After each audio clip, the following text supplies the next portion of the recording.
Today, I'm just going to talk about creating the next 6 months of your life. Because you and I know that this is the 7th month. Yeah, it is 7 months. And I want to know how the first 7 months were. My bad. It's not actually next 6 months. It's next 5 months before the end of the year. Ooh, oh yes, it is. At the end of each year or on your birthdays, a lot of people take time to reflect back and also look ahead. Are you one of those people? I put my hands up too because I'm one of them. Or if you would like to start getting the benefits from a little self-reflection, I have some great questions for you today that I believe will benefit you as you go through the next 5 months before the end of the year so that you can still close the year with a bang. Sounds like what you would like? Let's write together. So these questions can be looked at once, maybe every month or every week, or whenever you are looking for some direction in your life within the next couple months before the end of the year. So I invite you to take a good hard look at your life right now. Oh yes, take a good look at your life, where you are right now. Who would you love in life? Do you want to have more love, more fun, more money, more relationships, or just more life? I know that you will get a lot more out of your life if you are more conscious about what it is that you are creating. Ooh. So these questions that I've talked about, they have been designed to help you to take time to complete the rest part of the year and to formulate the new year plan for next year from a clean slate. So by working on the following questions, you will complete this year powerfully so that you can have the room to build a new me for the new year. And when I say a new me, I mean you, a new you for the new year that is coming ahead. So looking past at the last 6 months, and the last 6 months, I want to ask you today, what did you accomplish between January and June 30th?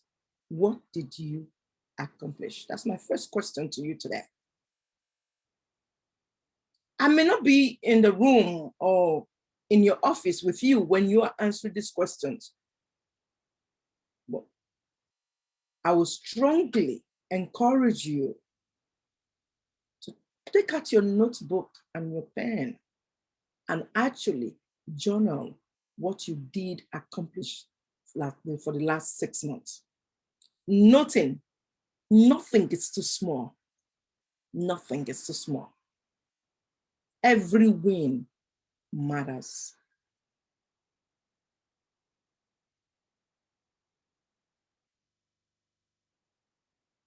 And when you've written what you've accomplished, the next question will be, what did you want to accomplish that you did not accomplish? What did you have? I want to believe that as a courageous thinker with me, that you actually had a vision for your life in January 2021. I want to really believe that. Well, even if you didn't have that, it's time to create one. Just create a vision for the next 5 months. But really, what did you want to accomplish in January through June that you have not yet accomplished? And then I want to ask you, do you still want to do this? Is that still something you want to do? Let's say you actually wanted to write a book. In January, you said you want to write a book on you know, and then all of a sudden you realize that, oh, I don't want to write a book on that. I prefer to write a book about my life, the story of my life. So this is where this question really matters. Look at everything you really want to accomplish and find out if you still want to accomplish those and take them and then bring them forward. Then what did you say you were going to do that you haven't done? What did you say you were going to do that you haven't done? Who do you need to be in communication with? That's another question. Who do I need to be in communication with? Oh, yes, because I know that, you know, you are always waiting for, looking for support or looking for people to help you, which is good. But I want you to ask yourself, who do you need to be in communication with that can actually help you in the direction of your dream? Who should you be talking to? So write a couple of names down. And I hope my name is on the list. So what were your biggest disappointments? Oh, yes, because as you celebrate the win, you also want to, you know, note the disappointment. Because remember, life speaks to us, either in both longing and discontent. So what were your biggest disappointments? And what did you learn? I want you to really, really write three lessons, you know, which will make the most difference if you remember them since January to now, that you learned from whatever it is that you went through. What three lessons did you learn? And I really want you to see them as your guideline for the next couple months. I want you to use them, those lessons that you learn, as your guidelines for the next couple months. The questions that I've asked you, they'll really help you to triumph if you are ready to make a difference in your life, in your business, in your home, in your career. And then as you do that, I want you to make a shift. And how can you make this shift? By asking yourself these questions. Number one, how do you limit yourself? And how can you transform these actions to be powerful? How can you do this? How do you limit yourself?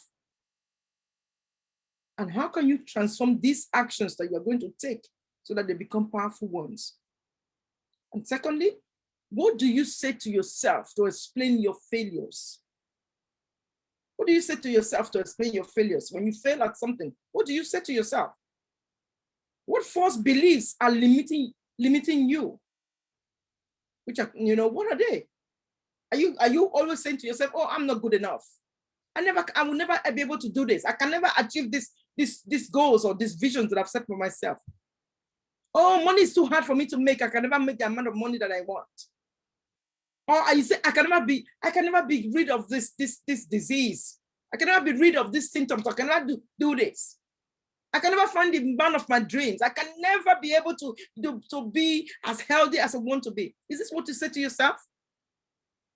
Is this the story that you keep telling yourself? And how true are these stories that you tell yourself? How true are they? So the next question, which is number 3, I want you to list your limiting beliefs. What are those paradigms that are keeping you stuck? What are they? List your limiting beliefs. And when you do that, I want you to quickly find a counteractive belief to replace the limiting one. For instance, if you say, I will do this tomorrow, that's not an empowering state at all. That is procrastination. Instead, say, I am scheduling this in my calendar to do it right now. Or I am going to start doing this right now. I am. It's so powerful. So use it. So for every limiting belief that you have, or for every negative paradigm that you have, look for a new belief to counteract that. And I want you to read that to yourself every day. Then looking ahead, what are your personal values? What is most important to you in life? What drives you? For me, I have 5 core values, if you know me. Oh, yes. And they're here written on my board. Faith, family, finance, fitness, and future. They drive me. Yes.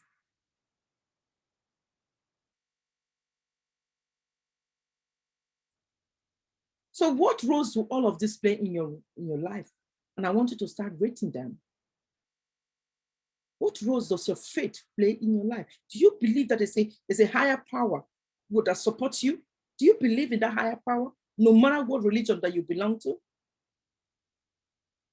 Do you believe in fun, fitness? Do you believe in the future, creating a legacy for your family so that you'll be remembered by something?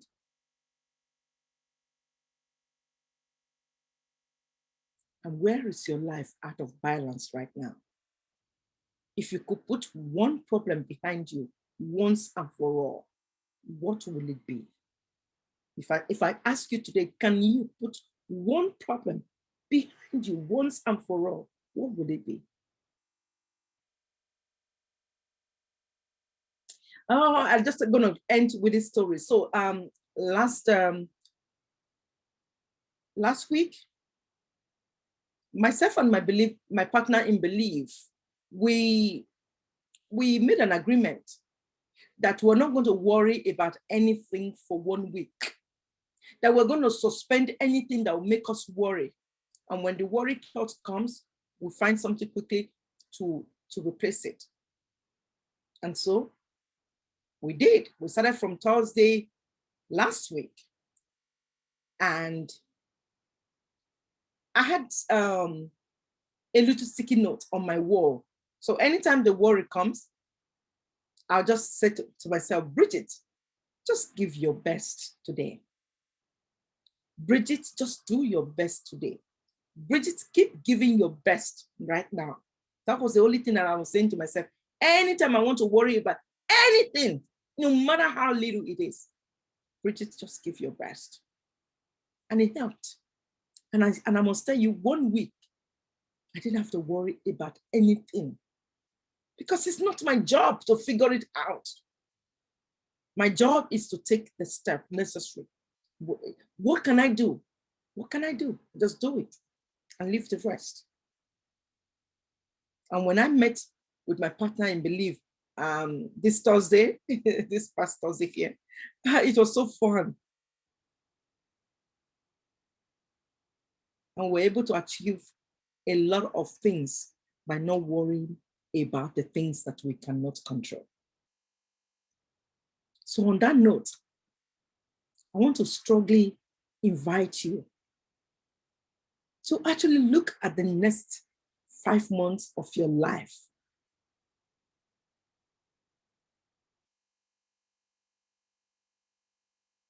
And make it transformational. Yes, make it transformational because you have all that you need, the power, the resources that you need, you have it. You have it, use it. Use it. And if this really speaks to you, if you want to explore more, because there's a lot more where this came from, I want you to connect with me one-on-one so that we can have a strategy session on how you can really make the shift to close this year out with a bang. It's not too late. I invite you today.